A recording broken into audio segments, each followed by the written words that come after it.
Hey guys, for this video we're going to take a look at these GearDrive flare nut or line wrenches that I picked up on Amazon. This is the metric set. It's a 3-piece set. You see the first one's 10, 12, 13, 14, and 15, 17. See, it comes in this handy dandy pouch, which I guess is a nice touch, but I'm putting them in my toolbox, so I'll never need the pouch. Not a big fan of the button closure. I don't think that's going to work for very long, but that's not why we bought it anyway. So looking at the first one here is chrome vanadium. You can read that. It says GearDrive on the back side. You can see the stampings for the size. There's your 10 to 12. Your 13 to 14 if I hold it right side up. And your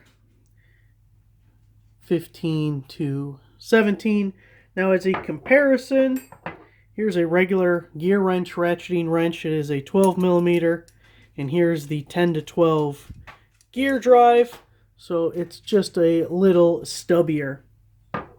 So the thing about a line wrench or a flare nut wrench that makes them extremely useful is typically those fittings are going to be made of brass, which is soft. And it's very common to round off the fasteners. Becomes a huge headache. Maybe you use vice grips or something to get them off, end up cutting the line, then you need a flare tool to put a new end on, reflare it, and it can just be a huge headache, where these function almost as a boxed end wrench where you have a lot of contact surface area. There's just enough cut out that you can go over the line and then get onto the fitting. So it's about the only thing I could find that would fit, because most of my stuff is SAE and this is a metric set. But we see here, you can see how many points of contact you have.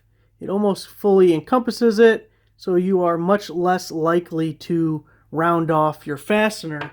Now, if we look at just a typical open-end wrench, which would be your other most common option, you really only have 2 points of contact. The pressure's all on the opposing sides.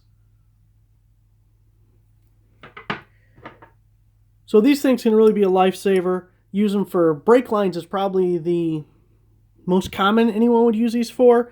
Fuel lines in some instances, transmission lines. I'm sure people doing refrigeration have some instances where they're using these.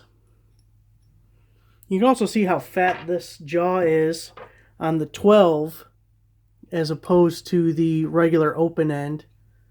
If I can get a good view of it. Not quite double the width, which again, you're getting more surface area in contact with the fastener. So a really good option if you need some line or flare nut wrenches. Thanks for watching.